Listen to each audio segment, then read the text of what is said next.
Hello and welcome to Patch Math, where today I'm going to make a correction on the following video over the product rules of radicals. What's super important is there is an assumption that's written in the textbook and on the websites that you pull these formula sheets for square roots. That was the radical rules we were focusing on, specifically square roots. And these two in particular don't hold up for negative numbers. Super important. As a result, this needs to be stated on your paper. We were dealing with real numbers. That is true. Real numbers include two different disjoint sets. We've got our rationals. We've got our irrationals.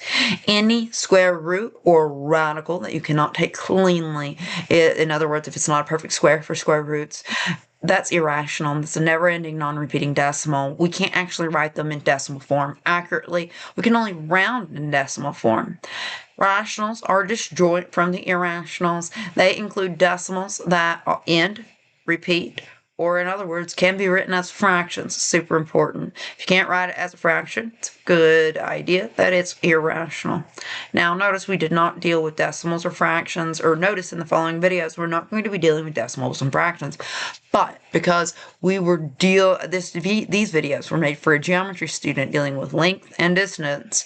For length and distance, like when you use the Pythagorean theorem or the distance formula, distance can never be negative. Length is a form of distance. So therefore, we are not including the negative numbers. We're not including the integers, and we just, for ease, did not include decimals or decimals that can be written as fractions.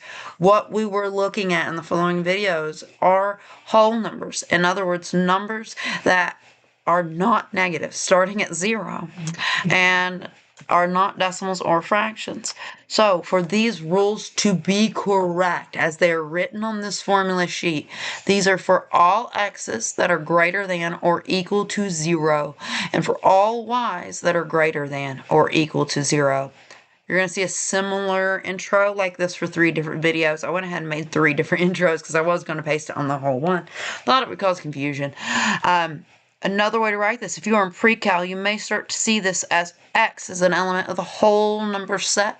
All right, whole number set. And we write that as like a double back W. I am not good at it.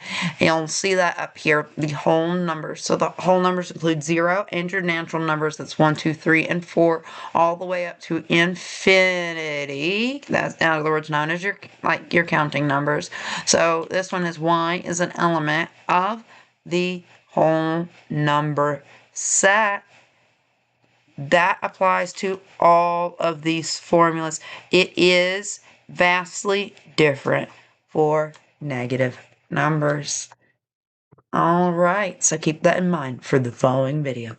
Today, we are focusing in on the product rule of radicals. That is the third one on down here.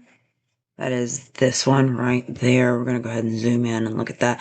It says the square root of x times the square root of y, as long as you have the same radical there. Both square roots, both cube roots applies. You can multiply what is under them. So if you have the square root of 3 times the square root of 12, well, you can take that 3 times that 12 to get your 36, and the square root of 36 is 6. So we're going to use that here. Now, what's important to note, you cannot multiply rationals with irrationals. So that's going to come into play here. We are going to be treating the whole numbers differently than we will be treating the radicals. So looking here, the first thing I do is I go, hey, I'm going to highlight my radicals because I know I can apply the product rule to them.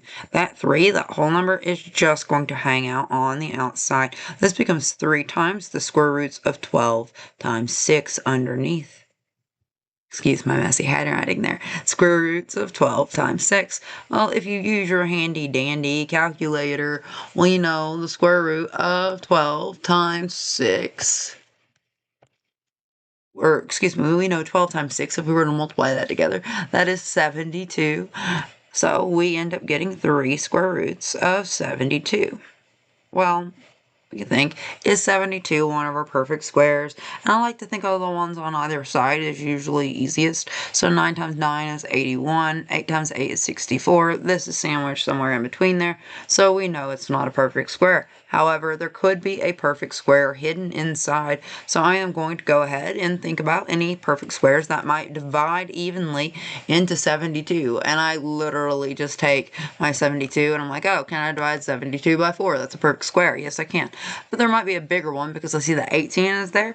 So if 18's there, wait, Kayla, 18's not a perfect square. Excuse me. So 18's factors, does it have 2 and 9? 9. Oh yeah, it does have a perfect square in there. 9. So we got 9, 4, 6. 36. All right, so 72 divided by 36 is 2. So that means the hidden square in here is 36. Or the hidden perfect square in here is 36. And 36 times 2 will give you 72. You can use your divisibility rules for those. All right, so we've get 3. We're going to go ahead and use that product rule in reverse. We've got 36 times 2. In other words, that can be our x times our y. We can split that back up into 2 separate radicals. That's what's going to help us here. So this becomes 3 times the square root of 36 times the square root of 2. Well, 36, square root of that is 6. Times 2, and just for a little color coding here, so you know what went with what. Square root of 36 is that. This stayed, and that stayed that. Fantastic work. Now all we gotta do is simplify what we can. 3 times 36, or 3 times 6 is what's important here. 3 times 6 is, use your handy dandy calculator if you're in geometry at this point, which is where you're going to be using the skill, or algebra 1. I'm making this for one of my geometry students. So 3 times 6 is 18. Square roots of 2. And that is your final simplified answer using the product rule of radicals. Really quickly, we're going to do number 2. Notice they are separate. We can go ahead and combine them underneath 1. That is the square root of 5 times the square root of 10. That is literally just applying that product rule. Same radical, square root, whatever's under it. Even though they're separate, we can bring them under 1. That is what that rule is saying there. With that being said, 5 times 10 is 50. So this is the square root of 50. I notice the perfect square root 25 is hidden in there. So I'm going to break it up into the factors of 25 times y equals 50. Well, 25 times 2 equals 50. That is factoring 50 there. I'm going to go ahead and use the product rule. And I've been saying the product rule of exponents. It is the same as the product rule of radicals, because radicals are just fractional exponents in disguise. So I use the exponent rules, honestly. All my exponent rules will apply here.